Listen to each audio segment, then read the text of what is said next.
Bueno, entonces, hermanos, hoy estamos comenzando esta nueva clase de evangelismo. Son 13 semanas y realmente estoy muy emocionado. Junto con Raúl vamos a estar dando esta lección. El formato es el siguiente, se lo repito, es 3 domingos del mes vamos a estar dando esta clase y el cuarto domingo voy a estar predicando expositivamente la carta de primera de Juan. Tan pronto como terminemos esta clase, entonces una vez más comienzo mi predicación regular domingo tras domingo, seguramente de Primera de Juan. No sé cuántos años vamos a pasar ahí en Primera de Juan. Salieron 16 sermones de Judas, que son 25 versos. Estos son 5 capítulos. So, prepárese.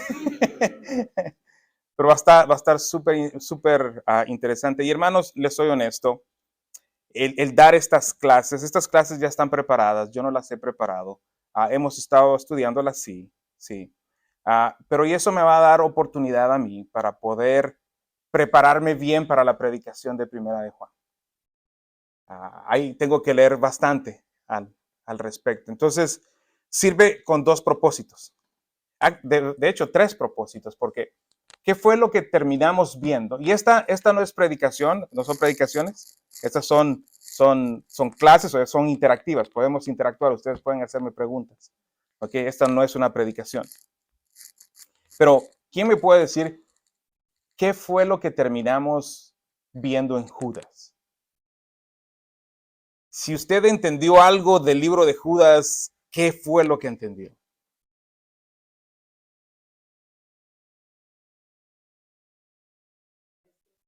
Uh-huh.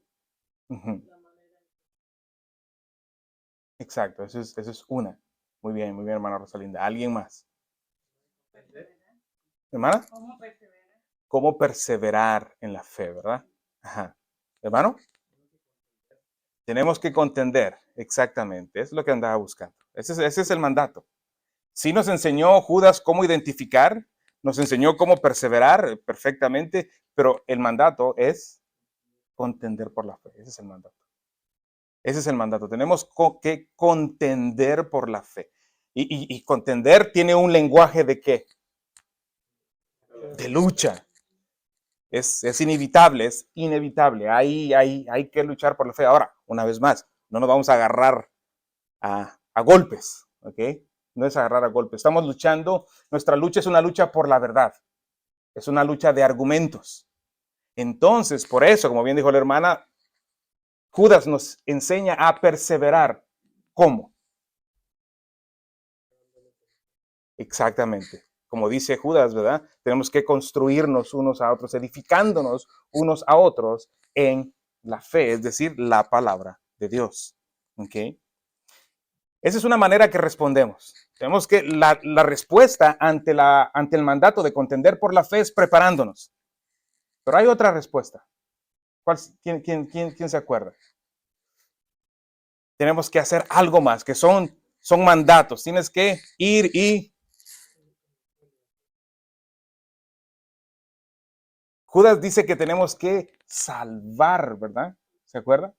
Que tenemos que salvar a los hermanos que han sido influenciados por los falsos maestros y también salvar a los no creyentes que han sido influenciados por los falsos maestros e incluso a los propios falsos maestros. ¿Okay? ¿Y cómo lo hacemos? Con la palabra de Dios. Entonces, nuestra respuesta al mandato de Judas de ir y rescatarlos es esta clase de evangelismo. Solo así sabremos cómo nosotros podemos alcanzar a personas para Cristo. Ahora, este curso no tiene la intención, hermanos, de enseñarte cómo evangelizar un sábado, por ejemplo. Porque de hecho el evangelismo es un estilo de vida. Es un estilo de vida. No es algo que haces el sábado, un sábado al mes, y después lo doblas y lo escondes y ya no lo haces. No, el evangelismo es un estilo de vida. ¿Okay? Entonces, para ya entrar en el tema, Y no importa, esta lección va a estar un poco larga. No importa si no la termino ahorita. Quiero que entiendan. Y si no la termino ahorita, pues la termino el próximo domingo. ¿Okay? Entonces, nuestro propósito en esta vida, ¿quién me puede decir cuál es el propósito? A ver, estoy. Exactamente, ese es el propósito. Ese es el propósito. Tenemos que darle gloria a Dios. Y tenemos otro propósito como iglesia. Proclamar el Evangelio de Cristo. Ese es nuestro propósito, hermanos. Como iglesia tenemos que proclamar el Evangelio de Cristo. Vaya conmigo a Mateo 28. Mateo 28, versículo 18 al 20. Conocido, muy conocido este pasaje. Y quiero decirle desde ahorita que la Biblia no nos da sugerencias. Y usted ya sabe eso. No nos da sugerencias en lo absoluto.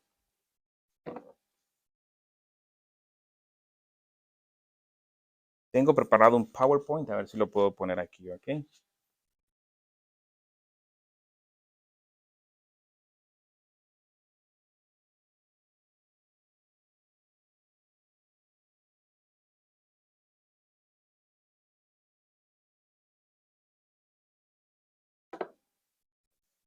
Mateo 28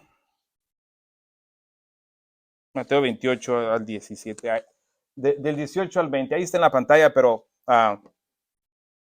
lo hice así para que sea un poco más rápido, pero está bien si va a su Biblia. Dice, y Jesús se acercó y les habló diciendo, toda potestad me es dada en el cielo y en la tierra. Por tanto, id y haced discípulos de todas las naciones, bautizándolos en el nombre del Padre y del Hijo y del Espíritu Santo, enseñándoles que guarden todas las cosas que os he mandado. Y he aquí, yo estoy con vosotros todos los días, hasta el fin del mundo. Estoy leyendo de la Reina Valera. Ahí está el mandato, hermanos. Ahí está el mandato. Y lo que es interesante es que en ese versículo, en esos tres versículos, el verbo más importante no es ir. Ese no es el verbo más importante. Muchos se enfocan solo en el ir. Ese no es el verbo más importante. Hay otro verbo más importante. Es hacer discípulos. Hacer discípulos. Eso es lo más importante. Y el versículo 20 ahí está resaltado, enseñándoles que guarden. Eso es evangelismo. Evangelismo no es solo, evangelismo no es decirle a una persona que Jesús te ama, tiene un plan maravilloso para ti. Acéptalo en tu corazón, repite esta oración después de mí. Eso no es evangelismo. Eso no es evangelismo. Esto es evangelismo. Hay que hacer. ¿Qué implica hacer, hermanos? O hacer. ¿Qué implica hacer? Una acción. Implica esfuerzo, trabajo. Eso es lo que implica. Es decir, tú estás evangelizando a una persona cuando le dedicas tiempo enseñándole la palabra de Dios. Eso es evangelizar. Alguien que no es creyente. Eso es evangelizar. Implica esfuerzo, eso es trabajo, eso es labor. ¿Okay? No es algo que tú solo le dices un par de palabras y convences a la persona de que repita una oración contigo. Eso no es evangelismo. Lo mismo dice el versículo 20, enseñándoles que guarden. ¿Qué es eso? ¿Qué significa enseñar que guarden? No que guarden su Biblia debajo de la cama. No, eso no es. Que retengan, exactamente, que guarden. Realmente es que obedezcan. Eso es lo que es. Que obedezcan. Que obedezcan lo que Jesús ha enseñado. ¿Eso qué implica? Trabajo. Trabajo. Eso es trabajo. Eso es lo que estamos haciendo hoy aquí domingo tras domingo, ¿verdad? Los pastores nos dicen qué es lo que el Señor dice y ahora obedecerlo. Eso es evangelismo, hermanos. Eso es evangelismo. Es hablar, es ir, obviamente, pero es hacer discípulos y enseñándoles que guarden.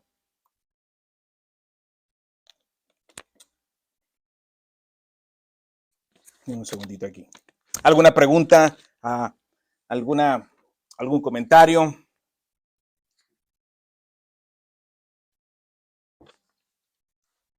Bueno, dice aquí, de eso se trata esta clase. Queremos prepararte y animarte y exhortarte a ser un hacedor de discípulos. Un hacedor de discípulos. La Biblia será nuestra clave, nuestro texto clave durante las siguientes 13 semanas. Se han escrito muchos libros, hermanos, pero realmente nuestra base va a ser la Biblia. De ahí vamos a partir. ¿Por qué?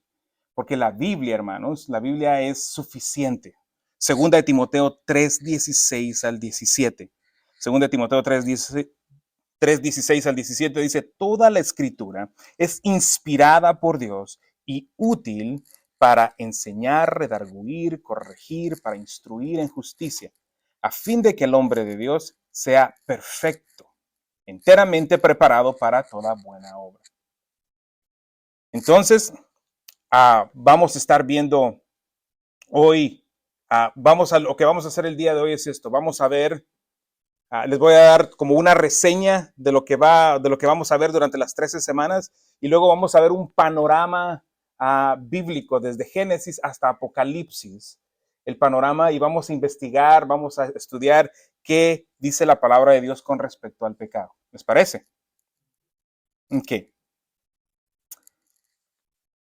Esa es la descripción del curso. La lección, que es el día de hoy, es el propósito de Dios en la historia. Así se llama. El propósito de Dios en la historia. El propósito de Dios en la historia. Y la pregunta es, ¿te interesa lo que a Dios le interesa? Esa es una pregunta que tienes que responder.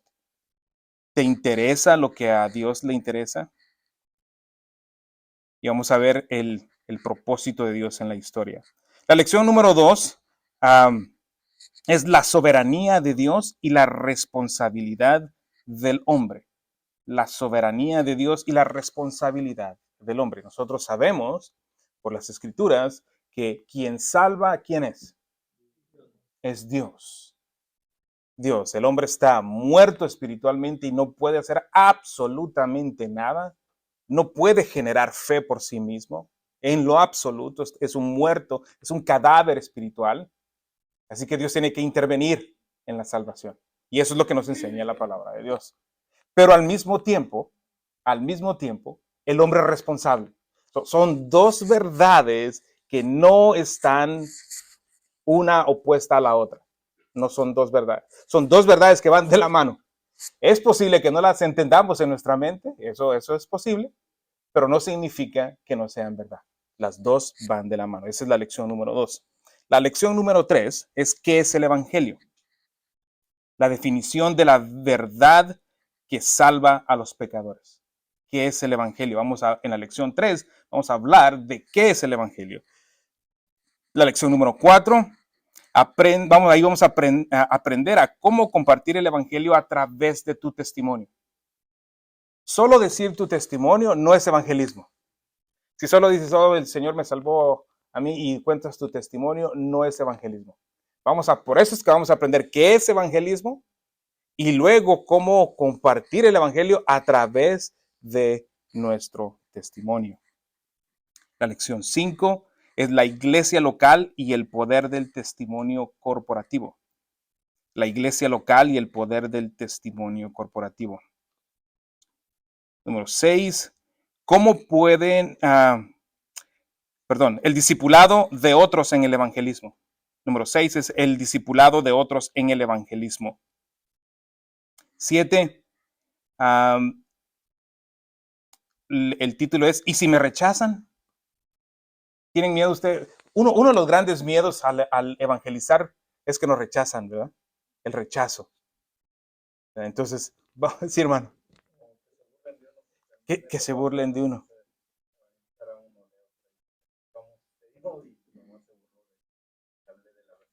Sí, sí.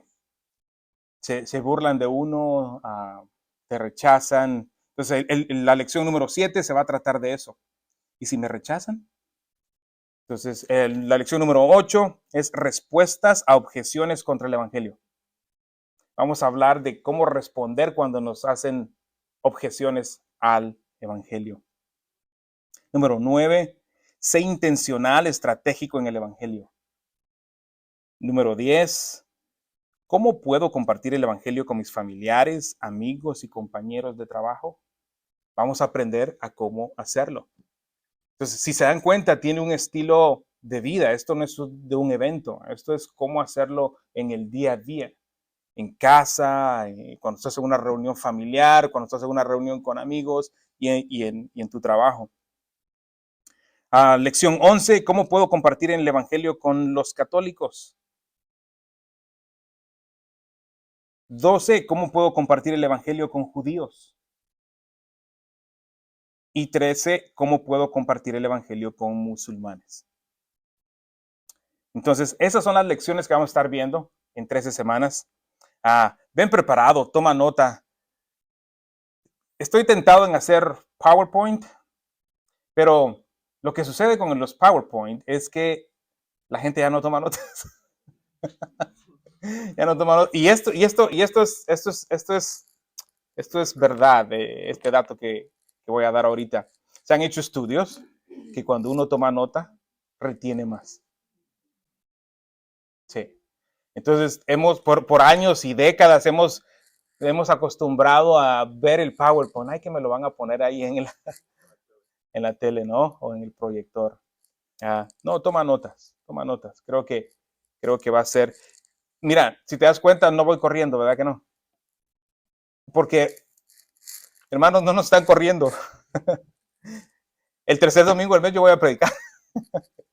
Es decir, conforme vayamos llevando esto, lo importante es que aprendamos. Yo no quiero darte un montón, o como se dice coloquialmente, vomitarte un montón de información y tú no sepas qué onda, qué hacer con esto. No, toma nota y que interactuemos. Ok, entonces ahora vamos a ver el panorama general de la escritura. Y ve conmigo a Génesis 1:1. Esto está súper interesante, hermanos. Esto que les voy a decir hoy, y no creo terminarlo, seguramente lo voy a terminar el próximo domingo. Esto es lo que nos enseñan en el seminario. Ver el panorama general de la historia. Y vamos a ver cómo el hilo, en este caso, el hilo de la salvación, el hilo del pecado, desde Génesis hasta Apocalipsis. Y espero que esto te dé un panorama general, si no está claro en tu mente, el panorama general en cuanto al evangelismo, en cuanto al evangelio, en cuanto al pecado. ¿Okay? Esto tiene ese propósito, por eso es un panorama. Entonces, Génesis 1:1 dice, en el principio creó Dios los cielos y la tierra. ¿Alguna vez te has preguntado por qué Dios creó los cielos y la tierra? ¿O alguna vez te has preguntado si Dios estaba solo? ¿Te lo has preguntado alguna vez? No. ¿Será que estaba aburrido Dios? ¿Necesitaba Dios la creación ahí o al hombre? ¿Lo necesitaba? Dice el autor, en una ocasión escuché a un predicador explicar que un día Dios se sintió solo. Por eso creó al hombre para poder tener alguien a quien amar. Y eso es realmente triste, eso no es el caso.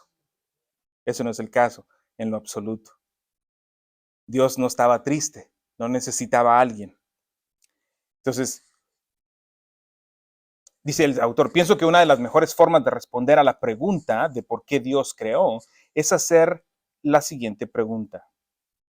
¿Quién es este Dios que creó?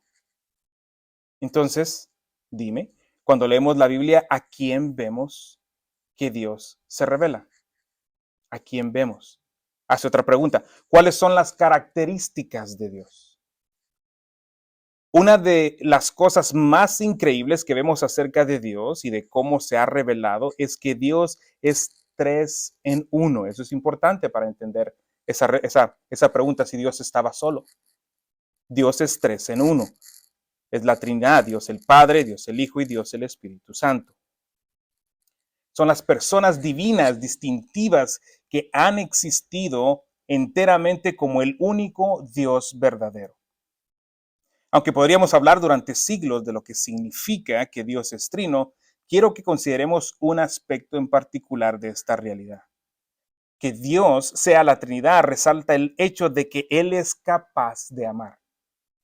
Eso quiere decir, hermanos, que Dios es 3, ¿verdad? 3 en 1, como ya hemos hablado. Pero eso implica que Dios tiene la capacidad de amar. Dios tiene la capacidad de amar. El Padre ha amado enteramente al Hijo y el Hijo ha amado enteramente al Espíritu. Han habitado desde siempre en una perfecta relación de amor y gloria. Es importante que hablemos acerca de esto porque nos ayuda a entender que cuando Dios creó el universo y a las personas que en él viven, no lo hizo porque necesitaba algo. Dios no estaba solo ni aburrido, siempre ha sido y seguirá siendo perfecto y completo en quien Él es. Y esto es importante para entender el Evangelio y para entender cómo vamos a evangelizar, porque si conceptualizamos un Dios en nuestras mentes, un Dios que necesita de nosotros, vamos a, de alguna manera, a torcer el Evangelio. Dios no necesita de ti ni de mí. Él está perfectamente bien sin ti o sin mí. Esa es la verdad. Dios no depende de nosotros. ¿Okay? Dice al contrario, Dios creó por amor, por el deseo de reflejar su gloria. Esa es la razón por la cual Dios nos creó. Por amor, por el deseo de reflejar su gloria. Lo más amoroso que Dios puede hacer es compartir quién es Él. Y por esa razón la Biblia dice que Dios creó todas las cosas para reflejar su gloria en toda su plenitud y permitirnos compartir su amor junto con otros seres.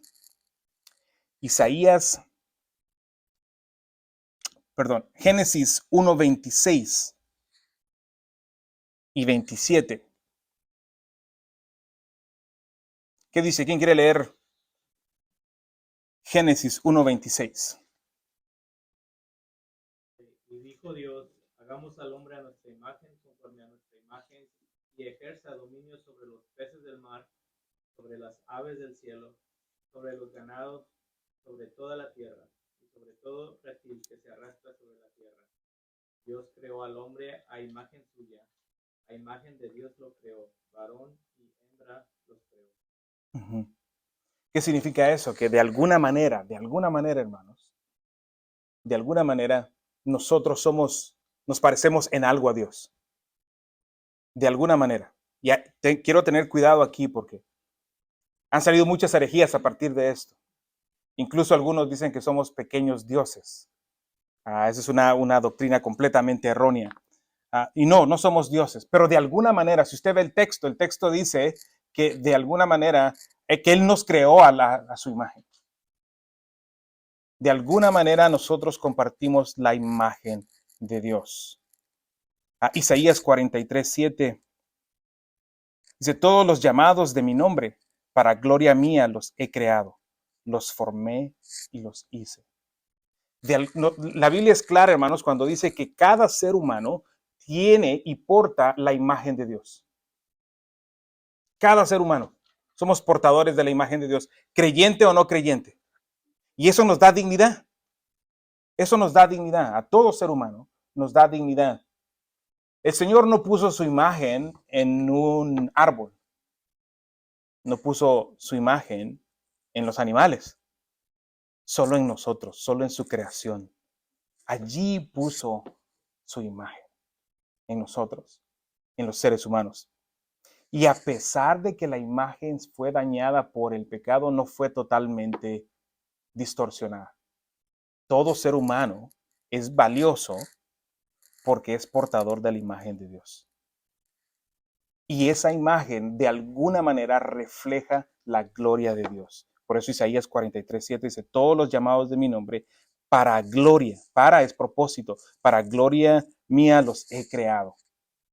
Para eso nos ha creado, para que nosotros le demos gloria a Dios.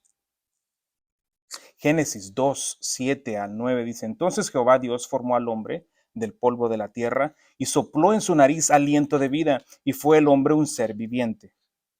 Y Jehová plantó un huerto en el Edén, al oriente, y puso allí al hombre que había formado. Y Jehová Dios hizo nacer de la tierra todo árbol delicioso a la vista y bueno para comer, también el árbol de vida en medio del huerto y el árbol de la ciencia del bien y del mal. El Señor crea al hombre y a la mujer a su imagen, les da aliento de vida y luego los pone en el Edén.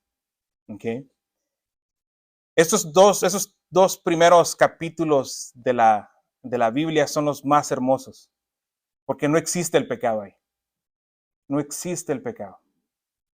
Muchos teólogos dicen que el texto más triste de la Biblia es en el momento que Adán y Eva desobedecen y el pecado entra. Y es lo que vamos a ver ahorita. Dice, en estos versículos observamos que Dios creó al hombre a su imagen y semejanza. Esto quiere decir que en cierto sentido, de alguna manera, Dios nos hizo para ser como Él. Dios nos ha creado para plasmar su carácter, para gobernar su creación como sus administradores y para tener una relación con Él. Dios nos creó para conocerlo, para reflejarlo y amarlo. Ahora, esto es importante, hermanos, porque el propósito del evangelismo, el propósito de que Cristo haya venido a la tierra, como lo vamos a ver más adelante, es para recuperar lo que se perdió en el Edén. Para recuperar lo que se perdió en el Edén. Porque Dios nos ha creado para eso, para plasmar su carácter. Incluso para que gobernemos. Puso bajo dominio, ¿qué? Todas las cosas. Los peces del mar. Los animales del campo. Las aves de los cielos. Eso es dominio. Eso es dominio. De hecho, la foto, que si por decirlo así, de Génesis es Dios, es Jehová, siendo el rey y poniendo a su virrey, Adán. Le está dando todo el dominio, toda la autoridad para que Adán reine sobre su reino, sobre el reino de Dios. Y eso fue perdido, eso se perdió por el pecado. Entonces, el evangelismo, hermanos, juega un papel importante para recuperar ese reino. Y lo vamos a tratar de ver aquí. Sin embargo, dice, la relación de Adán y Eva con Dios no era un concepto abstracto, más bien era una relación de bendición y límites.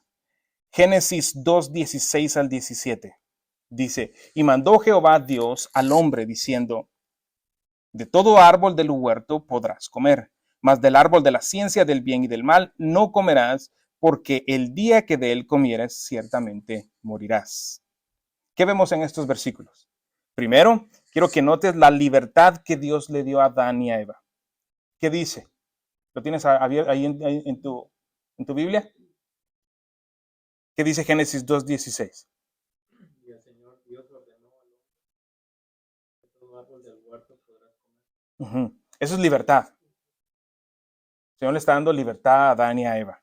¿Okay? De todo árbol del huerto podrás comer. Es decir, todo esto es tuyo. Lo hice para ustedes. Disfrútenlo. Coman de estos árboles y cada mordida recuerden que yo se los di para su deleite. Eso es lo que Dios está diciendo. Dios creó al mundo bueno y lo creó para nuestro disfrute. Y eso le da gloria a Dios. Eso le da gloria a Dios.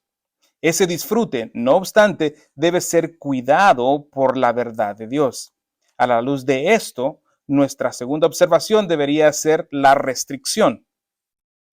Dios da un mandato y una consecuencia en el versículo 17. ¿Quién lo quiere leer?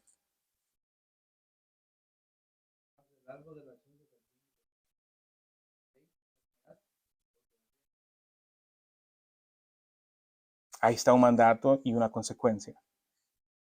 ¿Okay? Dios es santo, Él es santo, santo, santo. Si el hombre se rebelara contra Él, Él lo juzgaría. El hombre fue creado para conocerlo, disfrutarlo y adorar a Dios. Al hacer esto, el hombre glorifica a Dios. Antes de seguir, veamos Génesis 2:25. Dice, y estaban ambos desnudos, Adán y su mujer, y no se avergonzaban. ¿Puedes imaginar eso? Un mundo perfecto, sin miedo, sin celos, sin perversión. sin vergüenza. No había vergüenza. Es algo que es difícil para nosotros imaginar hoy, ¿verdad? Pero si saben la razón por qué nosotros no podemos imaginarlo. Exactamente, por el pecado. Pero ve lo que está diciendo el Señor en ese versículo, lo que nos dice la Escritura. Qué hermoso, no había pecado, no había distorsión, sin pensamientos inquietantes, sin corazones endurecidos, sin lamentos, sin culpa, sin vergüenza. No conocían otra cosa que la vida, el amor, el gozo, la libertad y la perfecta santidad. Para eso fuimos creados. Eso fue lo que el Señor, para eso nos creó. ¿Se acuerdan que cada vez que terminaba un día, qué es lo que decía el Señor? Que era bueno. Dios le está dando el sello de aprobación. Y dijo que era bueno. Lo mismo dijo cuando nos creó a nosotros. Todo esto fue bueno. Fue bueno y fue creado para nosotros, para la humanidad, para su creación. Sin embargo, las cosas cambiaron. ¿Okay? Génesis 3, del 1 al 6. Es el capítulo más triste de la historia de la humanidad. Pero al mismo tiempo, en ese capítulo vamos a encontrar la esperanza para la redención de la humanidad. Génesis 3, 1 al 6 dice, pero la serpiente era astuta más que todos los animales del campo que Jehová Dios había hecho, la cual dijo a la mujer, ¿con que Dios os ha dicho no comáis de este árbol del huerto? Y la mujer respondió a la serpiente, del fruto de los árboles del huerto podemos comer, pero del fruto del árbol que está en medio del huerto, dijo Dios, no comeréis de él, ni le tocaréis, para que no moriráis. Entonces la serpiente dijo a la mujer, no moriréis, sino que sabe Dios que el día que comáis de él serán abiertos vuestros ojos y seréis como Dios, sabiendo el bien y el mal. Y vio la mujer que el árbol era bueno para comer y que era agradable a los ojos y el árbol codiciable para alcanzar la sabiduría, y tomó de su fruto y comió y dio también a su marido, el cual comió así con ella. Un nuevo personaje entra en esta escena. Mentiroso, tentador, un impostor. La Biblia dice que se llama Satanás. ¿Qué hace Satanás aquí? Dice el autor. Él tienta a Eva. Le dice, Dios te está conteniendo. Eso es lo que le está diciendo. Dios te está conteniendo, te está limitando. ¿Quieres verdadera libertad? Es lo que le está proponiendo Satanás. ¿Verdadera felicidad? ¿Verdadera emoción? Confía en mí. Toma un bocado. Dios no sabe qué es lo mejor. Las cosas mejorarán si tan solo satisfaces tus deseos. ¿Acaso suena eso familiar? Pregunta el autor. El mismo viejo cuento, dice.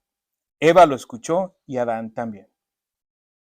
Comieron lo que Dios les había prohibido, rechazaron a Dios, se rebelaron contra el Señor de gloria y siguieron su propio camino. ¿Y qué sucedió? ¿Las cosas mejoraron? No. De hecho, tal y como Dios lo prometió, murieron.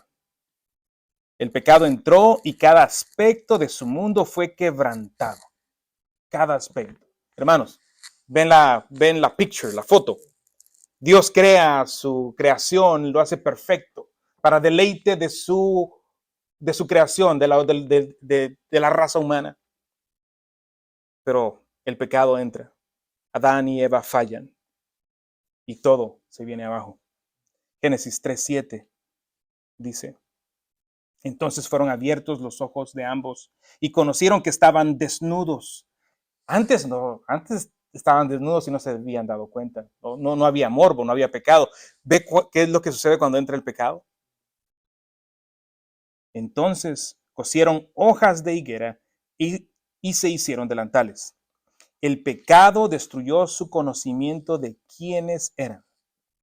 Una vez fueron libres, ahora están llenos de vergüenza, miedo y culpa. Entonces, ¿qué hicieron? Se remendaron con hojas de higuera. Cualquier cosa para quitar el dolor. ¿Suena familiar? Es lo que lo hacemos, ¿verdad? ¿Qué es lo que hace el pecador? El pecador corre a Dios, se esconde. ¿En dónde se esconde, hermana Gaby?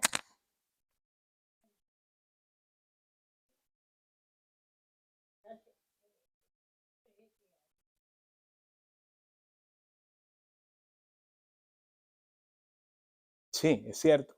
Se esconde en tener una mejor vida. Se esconde en una mejor carrera. Ahí se esconde. Si tan solo soy bueno de alguna manera, ¿no? Esas son sus hojas de higuera con las que él se quiere cubrir. Y todos hemos hecho eso. Todos los que estamos aquí, hermanos, hemos hecho exactamente eso.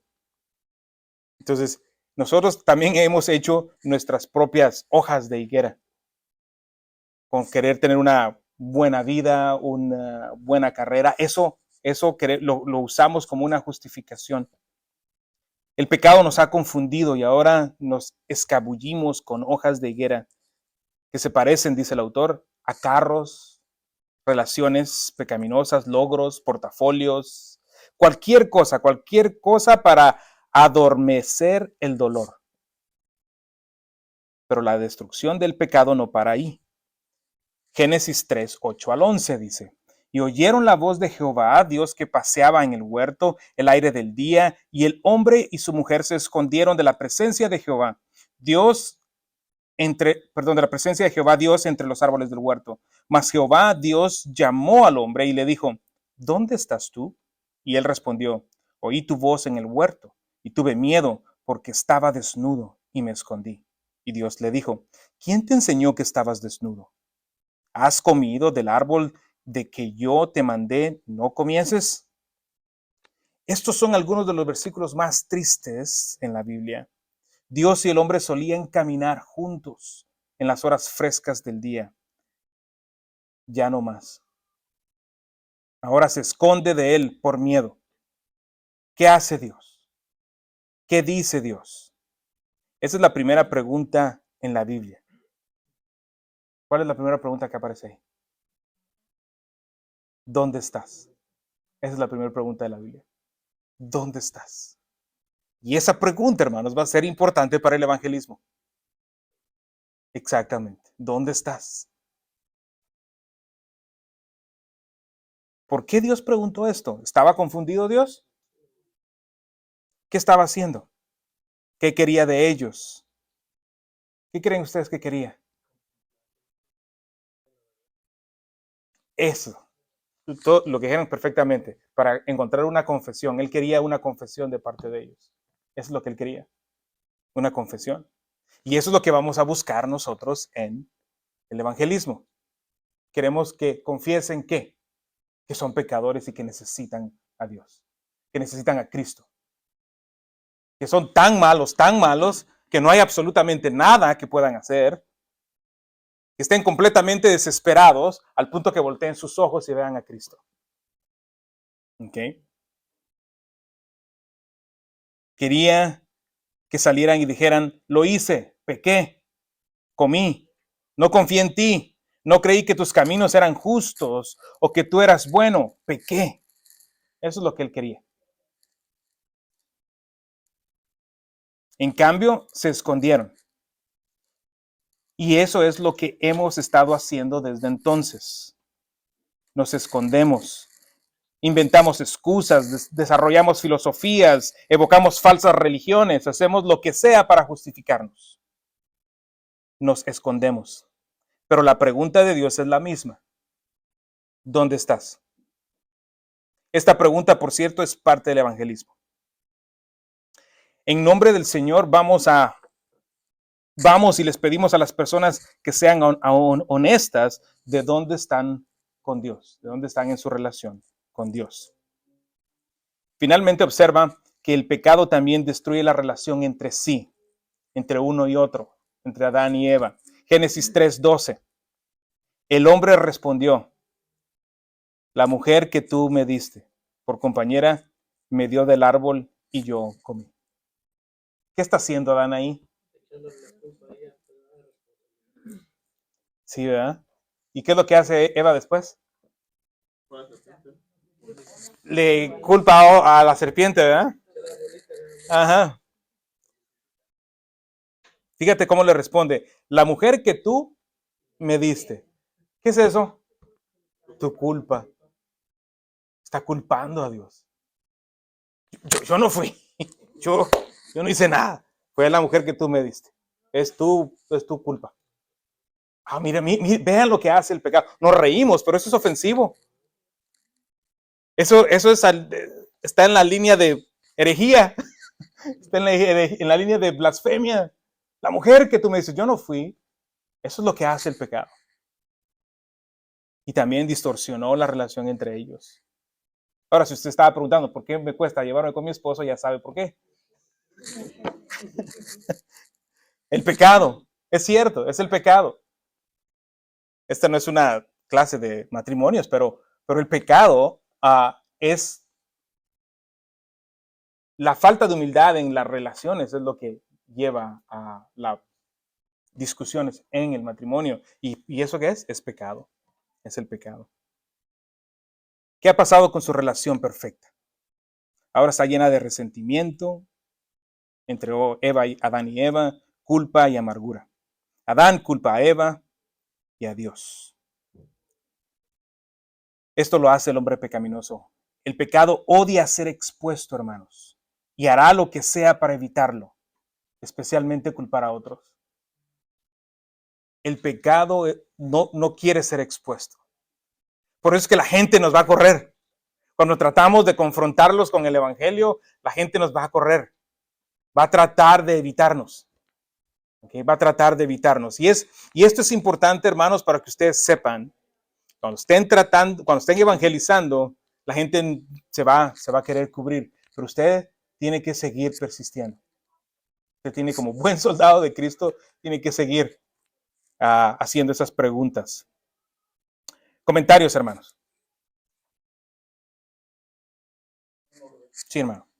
Entonces, la caída de Satanás fue durante la creación de la tierra, ¿no? Ya estaba ahí Satanás con nosotros. La Biblia no nos dice cuándo, no nos da una fecha. No, es tratar de determinar una fecha o cuándo es decir cosas que no dice la escritura. No nos dice, hermano. No nos dice cuándo. Solo sabemos que estaba ahí. Yeah. No sabemos si fue antes, si fue después. No. Yeah. ¿Alguien más? Sí, hermano. La serpiente es una creación de Dios. Uh-huh. Fue instrumento de Satanás. Satanás se personificó en la serpiente. Sí. Lo mismo que con los ángeles, ¿no? Los fueron criados y ellos adoraban a Dios. Dios pues, no estaba solo en un tiempo, me imagino, porque tenía ángeles. Uh-huh. Sí, sí. Yeah.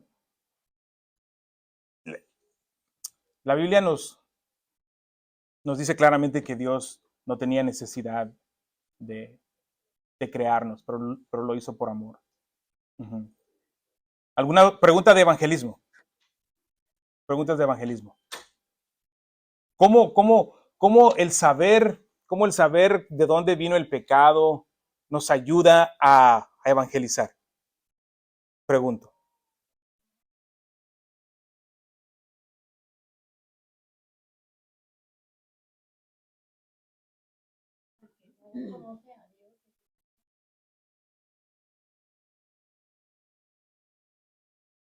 Uh-huh.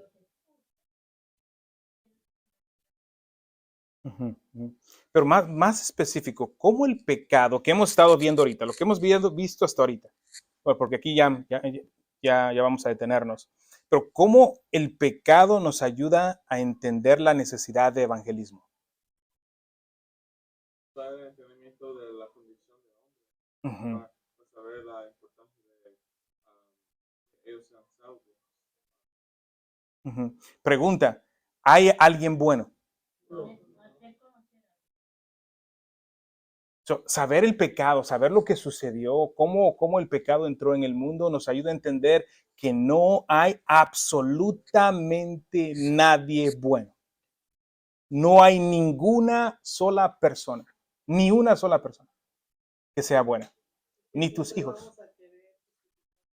Exactamente, eso nos ayuda a entender eso también, que nos ayuda a entender que siempre queremos esconder nuestro pecado. Nuestro pecado.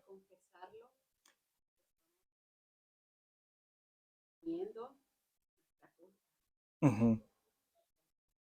Sí.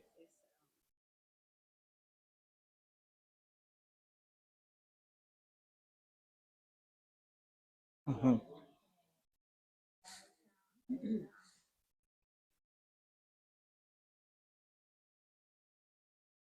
Sí, sí, sí.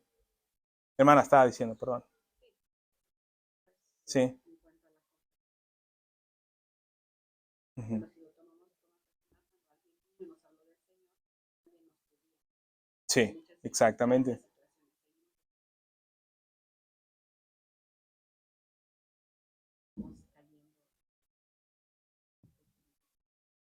Sí. Entonces sabemos esto. Podemos tomar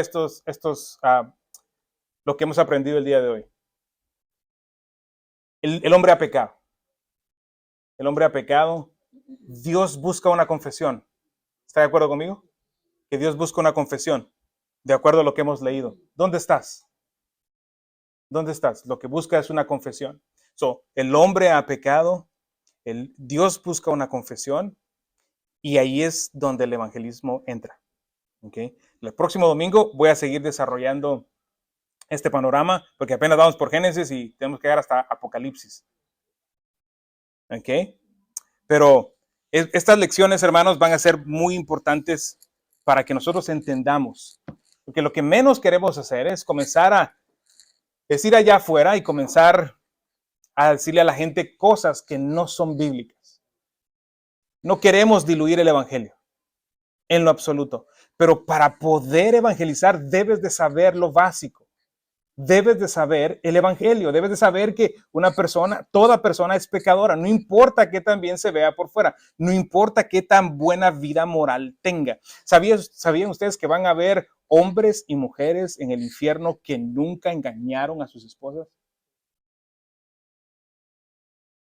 Van a haber en el infierno hombres y mujeres que nunca bebieron, que nunca fumaron, que nunca hicieron drogas.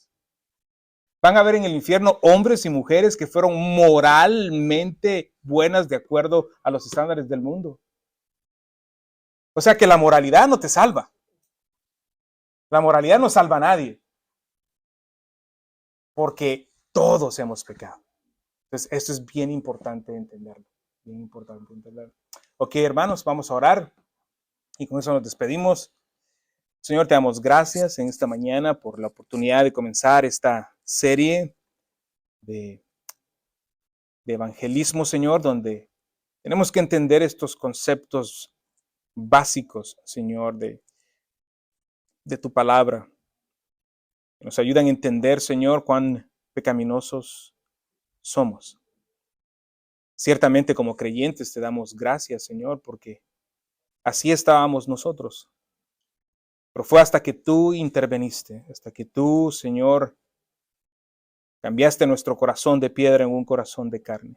Nosotros no pudimos nunca escogerte, nosotros no pudimos nunca buscarte, pues tu palabra dice que no hay ninguno que te busque, sino que tú interveniste, Señor, y nos salvaste. Y te damos gracias por eso, Señor. Señor, tú has cambiado nuestra eternidad, no por obras, sino por fe, por gracia, un regalo tuyo. Y ahora, Señor, te pedimos, yo oro porque cada uno de mis hermanos en esta habitación, Señor, salgan aprendiendo más de tu evangelio, para que puedan compartir de manera eficaz, eficiente y exacta tu evangelio de salvación. Te lo pedimos en el nombre de Jesús. Amén.